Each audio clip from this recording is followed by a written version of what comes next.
아멘. 속사람이라는 제목으로 하나님의 말씀을 함께 나누겠습니다. 저는 올 여름에 미술 전시회 다녀올 기회가 몇 번 있었습니다. 굉장히 교양 있어 보이지 않습니까, 여러분? 먼저는 뭉크전에 다녀왔습니다. 여러분도 잘 아실 텐데요. 이 뭉크라는 미술가의 유명한 작품 절규죠. 제가 이제 촬영이 허락돼 있더라고요. 그래서 직접 찍은 그런 작품인데 판화입니다. 초등학교 때 교과서에서 제가 처음 보았는데 교과서에서 본 그 작품을 직접 제 눈앞으로 보는 게 너무 참 신기했고 또 표현이 강렬했고 또 우울한 느낌이 들어서 한참을 쳐다보았습니다. 또 몇 가지 작품을 좀 보여드리면 이러한 작품도 있습니다. 이 뭉크는 이 채색을 한 그림보다는 판화가 굉장히 많더라고요. 그래서 표정이 잘 보이시는지 모르겠지만 이 도시의 사람들이 굉장히 표정이 참 좀 우울하고 어두운 표정을 하고 있어요. 또 보여드리면 그렇습니다. 황량한 도시에 이것도 이제 판화에 채색을 했는데 그 밑에 보면 되게 특이하게 사람들이 막 숨어 있죠. 이렇게 표정들을 보이고 있습니다. 마지막으로 이제 뭉크 자신을 그린 자화상입니다. 노년의 자신을 그렸는데 그림자도 보이고 마치 갈비뼈가 보이는 것과 같은 그러한 이제 셔츠의 모양을 통해서 얼굴도 굉장히 좀 힘들죠. 그러한 표정의 자화상을 그렸습니다. 근데 의외인 점은 이제 거기에는 뭐 한 100점 정도 있을까요? 그림이 다양한데 그 중에서는 풍경화도 있었습니다. 풍경화는 이게 뭉크의 작품이라고 할 만한 아주 일반적인 그러한 풍경화의 그림도 있었습니다. 근데 그 당시에 유행이 풍경화였다라고 그래요. 자연주의 작품들이 많았는데 뭉크는 시간이 갈수록 그런 풍경화가 아니라 자신의 속에 담겨져 있는 그러한 것들을 이제 작품으로 이렇게 표현해 내었습니다. 왜 그렇게 어둡고 우울하고 또 절망스러운 그림을 그렸을까? 그 삶을 들여다보면 좀 이해가 됩니다. 뭉크의 어머니는요, 폐결핵으로 5살 때 세상을 떠났습니다. 5살 때 엄마가 떠났어요. 근데 엄마 역할을 하던 누나도 14살 때 폐결핵으로 역시 그 세상을 떠나게 돼요. 아버지는 좀 광신도와 같아서 강압적인 종교 행위를 많이 강요했다고 합니다. 마음에 좀 피난처가 될 수 없었겠죠. 그리고 자신의 여동생 그리고 자신은 평생 정신질환에 시달렸고 80을 살았어요. 근데 80평생에 독신으로 외롭게 살아갔습니다. 그렇기 때문에 그의 마음속에는 밝음보다는 어두움이 자리 잡을 수밖에 없었고 또 속에 있는 어두움들이 그림에서 막 죽음에 대한 불안감, 우울함 이런 것들이 그 겉으로 작품으로 표현이 되었던 거죠.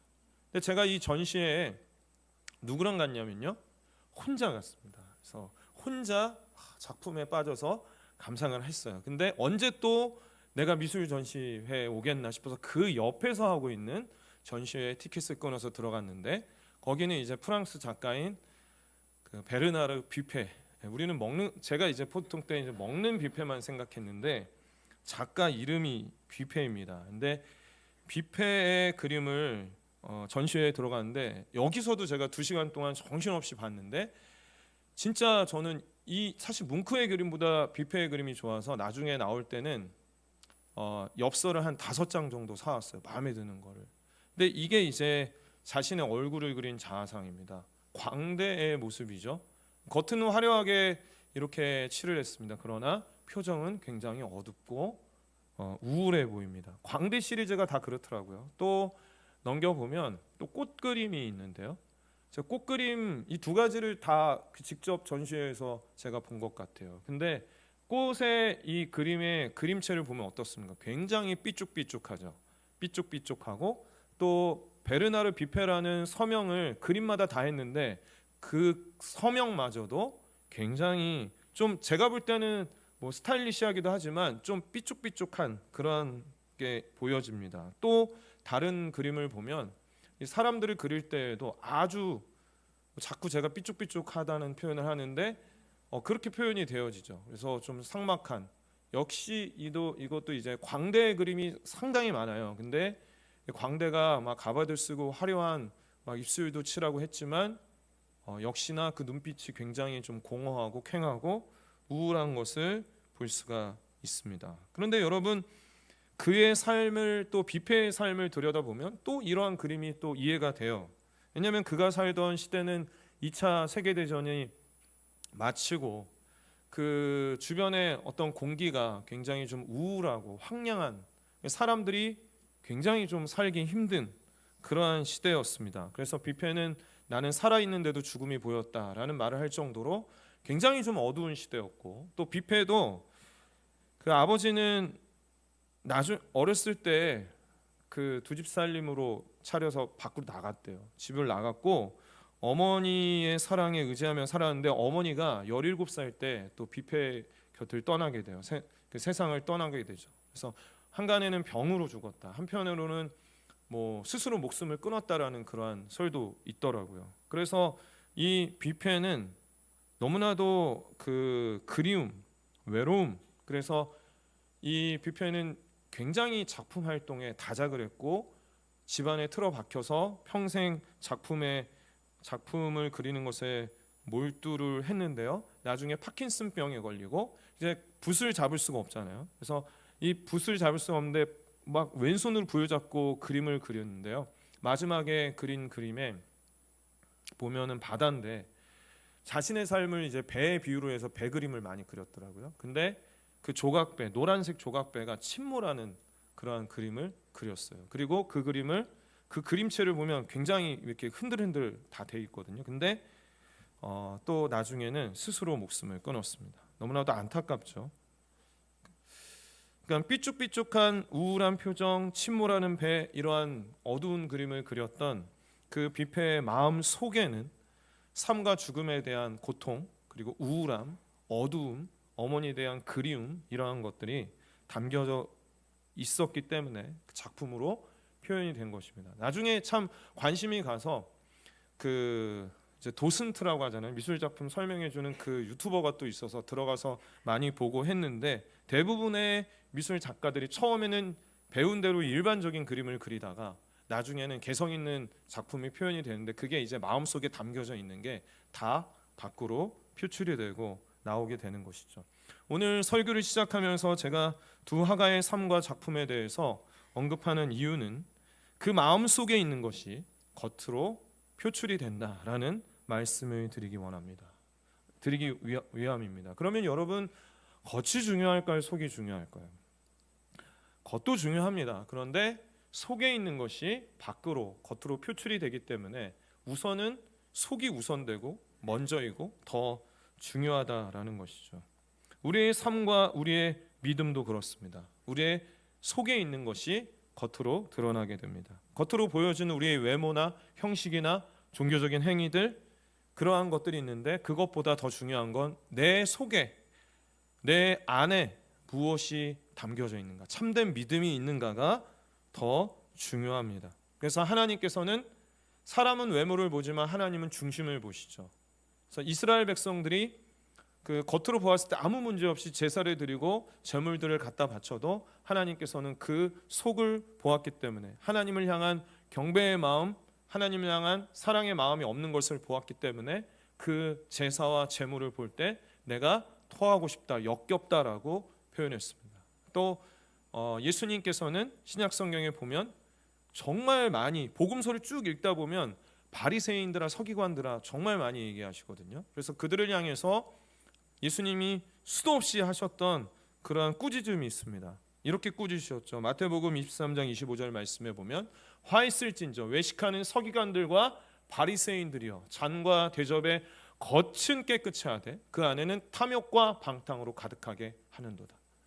이 서기관과 바리새인들아, 너희 겉은 지금 깨끗해. 근데 그게 문제냐? 네 속에는 탐욕, 방탕으로 가득하게 되어 있는데 라고 하면서 예수님께서도 겉보다는 속을 우선시하셨습니다. 오늘 본문 말씀에서 에베소 교회 성도들을 향해서 사도 바울도 이러한 표현을 하고 있습니다. 16절 말씀에 보면 우리 같이 한번 읽어보겠습니다. 시작. 그의 영광의 풍성함을 따라 그의 성령으로 말미암아 너희 속사람을 능력으로 강건하게 하시오며, 이 속사람이라는 표현을 사용하고 있는데 사도 바울이 이제 유일하게 성경에서 표현을 했죠. 오늘 본문 말씀은 에베소 교회 성도들을 향한 그러한 기도문이에요. 에베소 교회 그 사도 바울이 밤낮으로 눈물로 사역했다라고 표현할 만큼 너무나도 애정이 있는 그 교회 성도들을 위해서 기도하는데요. 그 기도할 때 무엇을 위해서 기도하냐면 하나님, 우리 에베소 교회 성도들 그 속사람이 강건하게 해주십시오라고 이렇게 기도하고 있습니다. 고린도후서에 보면 사도 바울은 겉사람과 속사람을 비교하고 있습니다. 고린도후서 4장 16절에 그러므로 우리가 낙심하지 아니하노니 우리의 겉사람은 낡아지나 우리의 속사람은 날로 새로워지도다. 이 사도 바울이 고린도 교회 성도들에게도 속사람을 언급하는데 겉사람하고 비교를 해서 우리에게 소망이 있는 이유는 뭔가 하면 겉사람의 소망이 있지 않습니다. 속사람의 소망이 있습니다. 왜냐하면 이 겉사람은 우리의 육체는 낡아지잖아요. 그렇죠? 낡아집니다. 시간이 지날수록 더 좋아지지 않습니다. 낡아지게 되어 있습니다. 이 세상에 있는 모든 것들이 그렇죠. 과학의 법칙. 그런데요. 여기에서 이제 겉사람이 가지고 있는 또 특징이 있죠. 겉사람이 가지고 있는 특징이 뭐냐면 죄의 관성입니다. 계속해서 정말 끊어보려고 해도 우리는 끊임없이 세상의 유혹과 우리 안에 들끓는 죄로 인해서 부패하고 죄 가운데 거하다가 죽음으로 이를 수밖에 없는 절망을 가지고 있는 우리의 겉사람을 가지고 살아가고 있습니다. 그래서 사도 바울은 너무나도 이게 절망적인 나머지 이렇게 표현합니다. 로마서 7장 22절 24절에 내 속사람으로는 하나님을 즐거워하되 내 지체 속에서 한 다른 법이 내 마음의 법과 싸워 내 지체 속에 있는 죄의 법으로 나를 사로잡는 것을 보는도다. 오호라, 나는 공고한 사람이로다. 이 사망의 몸에서 누가 나를 건져내랴. 내가 이 겉사람, 죄의 관성이 있는 갈수록 낡아지는 이 겉사람 어떻게 하겠는가 라는 그러한 탄식과 절규를 말하고 있습니다. 그러니까 우리가 이 겉사람을 어떻게 뜯어 고치려고 하고 노력하고 좋은 행위를 하고 또 죄의 법에 사로잡히지 않으려고 하지만 우리는 끊임없이 계속해서 사단의 공격과 세상의 유혹 앞에서 넘어지는 매 순간마다 죄를 짓고 있습니다. 그러면 우리에게 소망이 어디 있다고요? 겉사람에 있는 게 아니라 근본적으로는 속사람이 새롭게 될 때, 강건케 될 때 우리에게 소망이 있다라는 것입니다. 물론 겉사람도 중요합니다. 균형이 중요하죠. 뭐 겉이 뭐가 중요해, 속이 중요하지 하면서 겉으로 막 살아도 이건 문제죠. 그렇지만 우선순위에 있어서 겉사람이 새롭게 되기요 변화되기 위해서는 순서는 우리의 속사람이 먼저 변화되고 강건하게 돼야 된다는 것입니다. 이것이 복음의 원리인 인사이드 아웃입니다. 복음은 안에서 밖으로 퍼져나갑니다. 그래서 전도와 선교도 우리 공동체가 통전적인 선교 공동체가 되기 위해서는 우리 안에 그 복음이 충만해져서 흘러 넘칠 때 밖으로 나아갈 수 있죠. 만약에 겉으로 이 선교해야 됩니다, 전도해야 됩니다 라는 것만 강조하면 이 안이 비어져 있어서 위선을 할 수밖에 없고 나중에는 나가 떨어질 수밖에 없습니다. 오늘 예배 가운데 나오신 우리 흩어진 화평 가족들, 정말 속사람을 성령께서 강건하게 하여 주시기를 간절히 소원합니다. 그런데 문제는 이 죄악된 세상과 사단이 우리를 그냥 내버려 두지 않는다는 것이죠. 에베소 교회 성도들도 그러했습니다. 그 에베소 교회가 헬라의 문화를 받아서 참 세속적이고 타락적인 것들이 들어왔어요. 그래서 성도들이 가정생활, 사회생활에 문제가 생기게 되고 또 성도 간의 관계에서 문제가 생기게 되고 교회가 점점 냉랭해지는 그러한 일들이 생겨나게 되었어요. 그래서 에베소서 그 4장 이후로 가면 아주 실제적으로 너희가 이제 구습의 옛사람을 벗어버려야 된다. 더 이상 어둠의 자녀로 살면 안 된다. 빛의 자녀로 살아야 된다라고 하고 4장에 가면 구체적으로 남편과 아내와의 관계는 어떠한 관계인지, 더 나아가서는 6장에서는 부모와 자식 간의 관계, 그리고 이제 더 적극적으로 영적인 전투, 우리는 전신갑주를 입어야 된다라고 이렇게 도전하고 있어요. 그렇게 우리가 힘써서 그렇게 싸워 나가지 않으면 이 에베소 교회 성도들이 살고 있는 그 에베소 주변의 환경이 그들을 그냥 내버려 두지 않았습니다. 지도를 보여드리면 에베소 지역은 보시면 항구 도시입니다.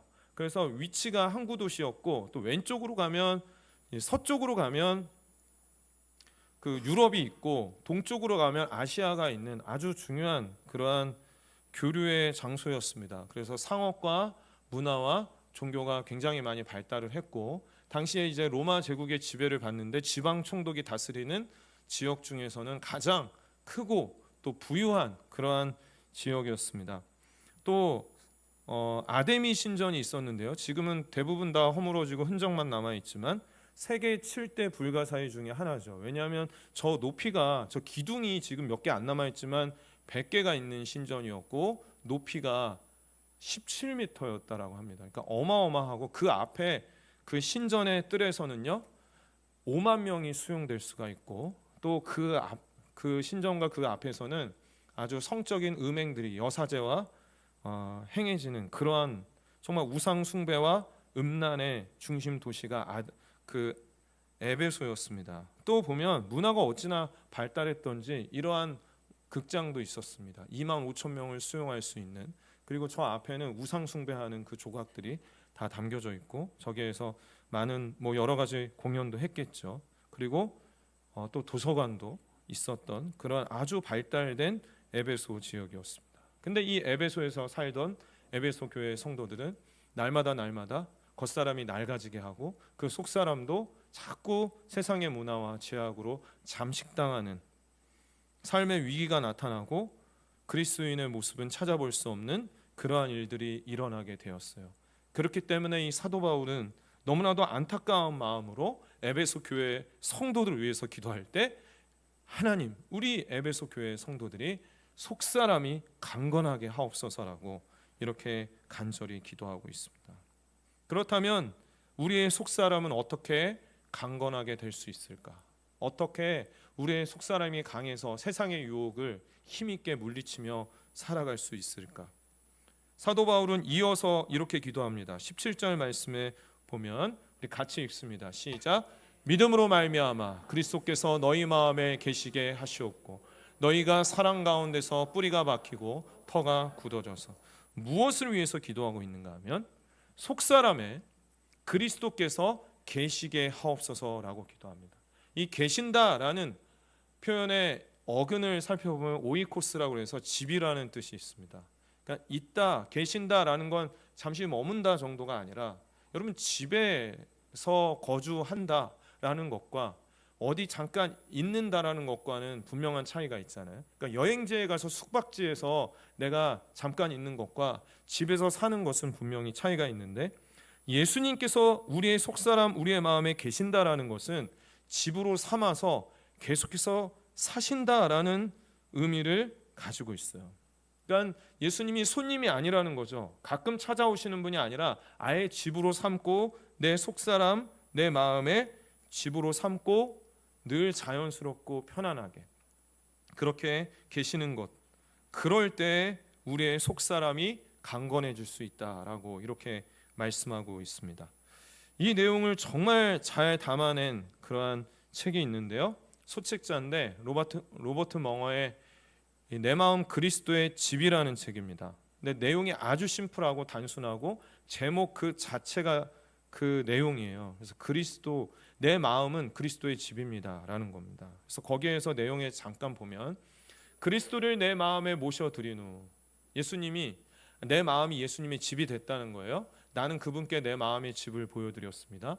그러나 그분은 지저분한 서재를 깨끗이 치워주셨고, 욕구를 채우기에 급급했던 주방을 하나님의 양식으로 채우셨습니다. 거실은 그리스도와 대화하는 장소가 되었습니다.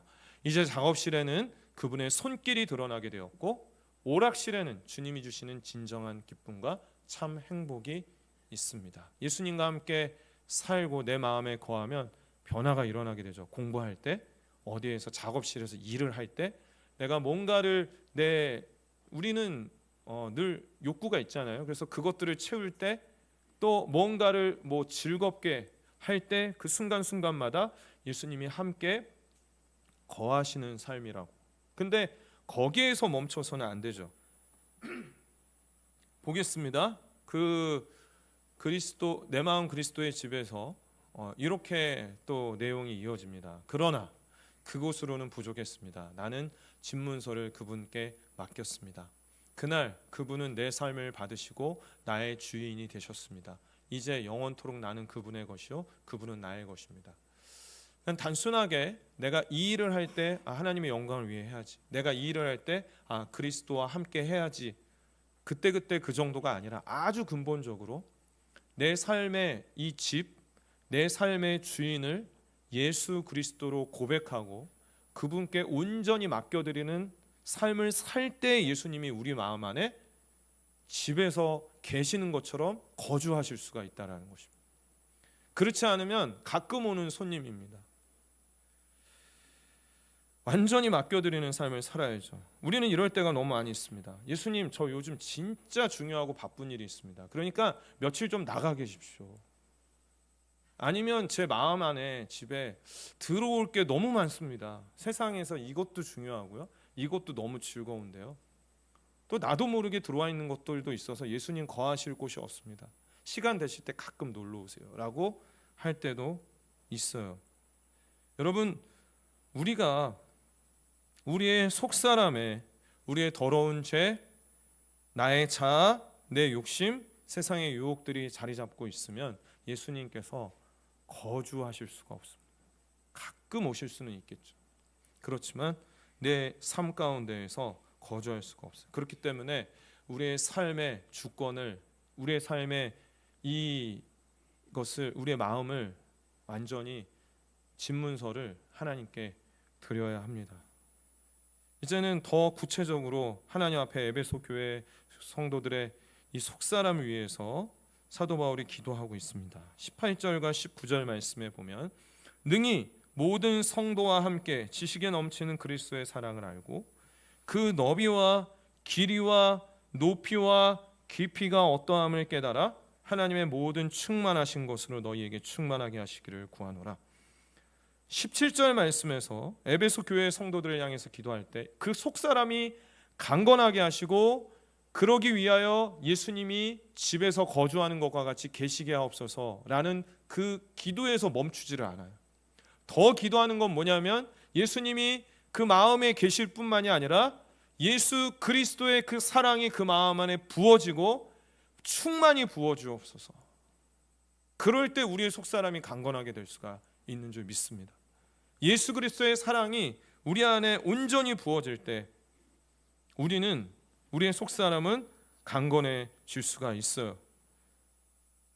로마서 5장 5절 말씀에 보면 소망이 우리를 부끄럽게 하지 아니하는 우리에게 주신 성령으로 말미암아 하나님의 사랑이 우리 마음에 부은 바 됨이니, 우리에게 소망이 있는 이유는 우리의 마음 안에 성령께서 하나님의 사랑을 부어 주셨다라는, 성령께서 우리의 마음에 채워주시고 부어주시고 그 사랑, 하나님의 사랑을 확실하게 보여주신 분은 예수 그리스도죠. 십자가에서 죽어주심으로 확증을 하여 주셨습니다. 그래서 조금 부어주시는 것이 아니라 얼마나 충만하게 채워주시는지, 이 사도 바울은 인간의 언어로 한계를 느꼈던 것 같아요. 그래서 얼마나 이 넓은지, 얼마나 긴지, 얼마나 높은지, 그리고 얼마나 깊은지를 이야기하고 있습니다.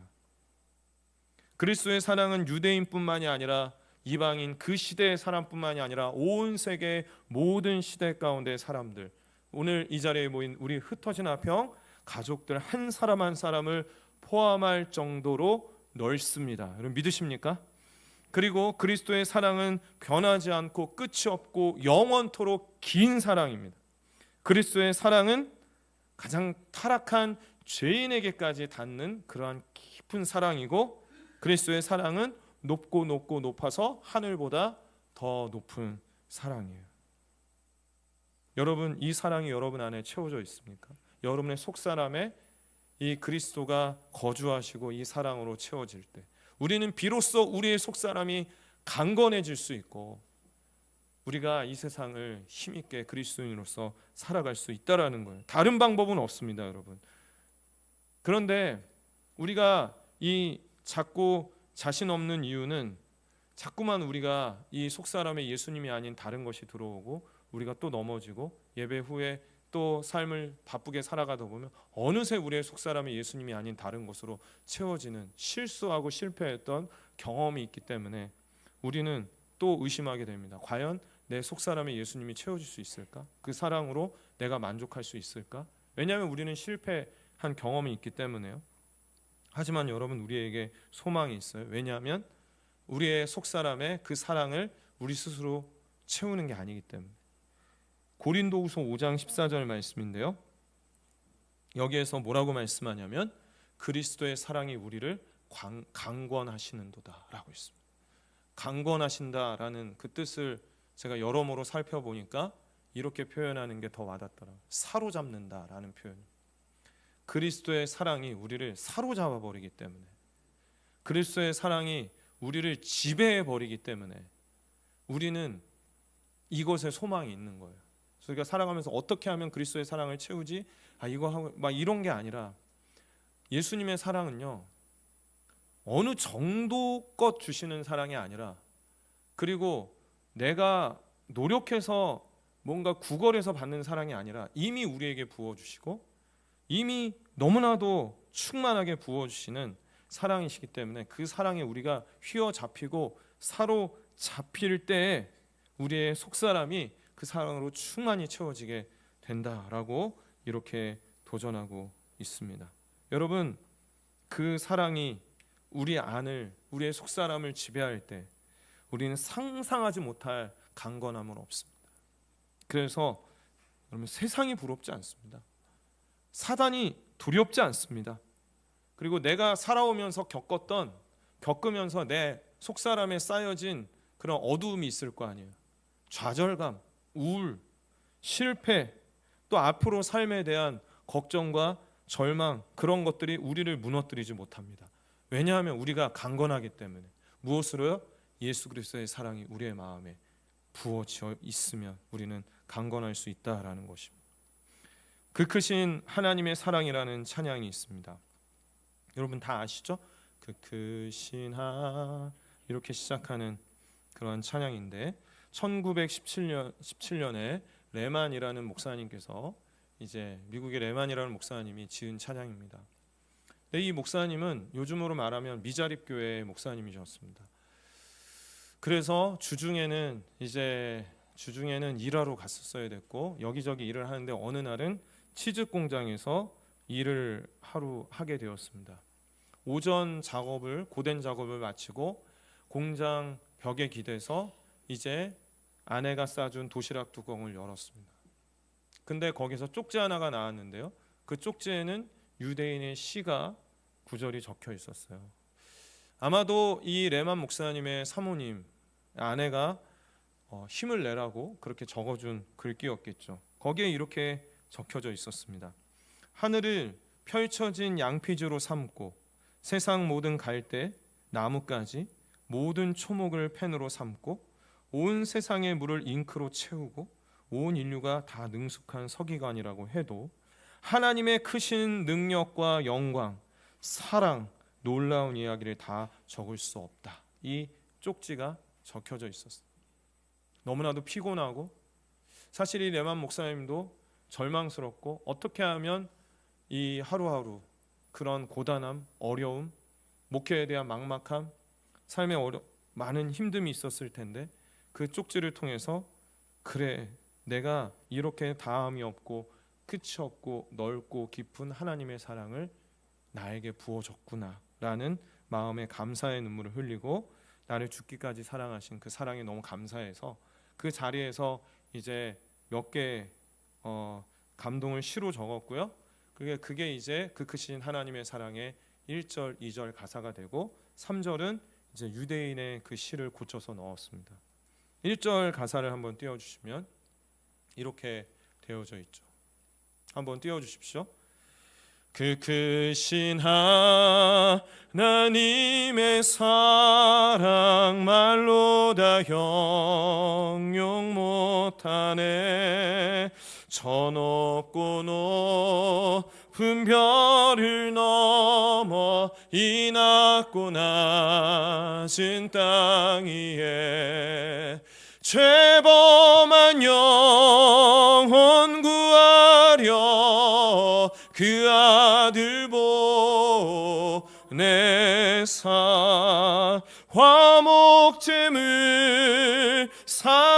삼으시고 죄 용서하셨네. 저 혼자 부르려고 했는데요.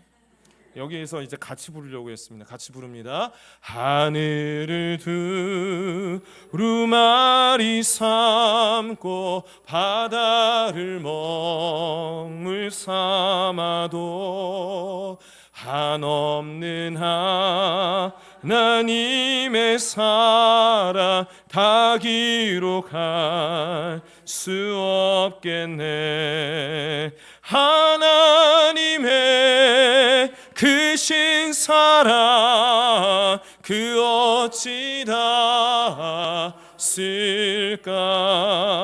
저 하늘 높이 쌓아도 채우지 못하리.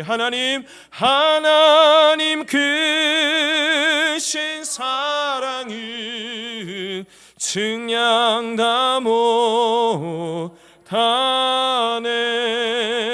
영원히 변치 않는 사랑 성도여 찬양하세. 나를 향한 하나님의 사랑, 죽기까지 사랑하신 하나님의 사랑이 우리의 속사람에 부어졌습니다. 그 크신 하나님의 사랑을 담기에는 우리의 속사람, 우리의 마음이 너무나도 작아요. 그래서 우리는 평생 그 사랑의 너비와 길이와 높이와 깊이를 알아가야 합니다. 우리 찬양팀 준비해 주시고요.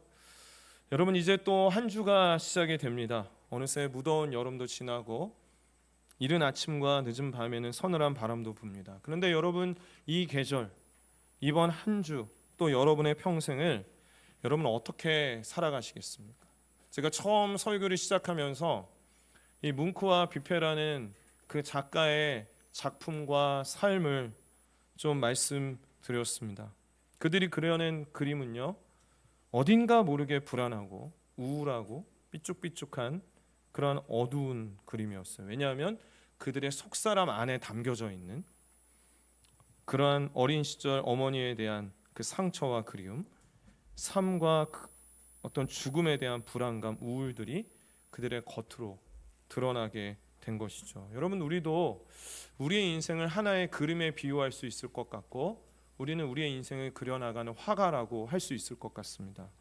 근데 여러분, 여러분의 속사람 안에 있는 그동안 쌓여져 있는 이 고통과 어려움과 상처와 제약들이 여러분의 인생을 그리도록 내버려 두지 마시기를 바랍니다. 여러분의 세상의 주역으로 인해서 무너지고 어그러진 여러분의 속사람이 여러분의 인생을 망치지 않도록 하시기를 바랍니다. 그렇게 하기 위해서 오늘 이 말씀을 꼭 붙들고 이렇게 간절히 기도하십시오. 나의 속사람에 예수 그리스도가 거주하며 그 사랑으로 충만히 채워져 나를 강건케 하옵소서. 이 기도가 우리의 평생의 기도가 되기를 간절히 소원합니다. 우리 시간에 자리에서 다 같이 일어나셔서 함께 찬양하고 기도하는 시간 가지도록 하겠습니다. 함께 찬양합니다.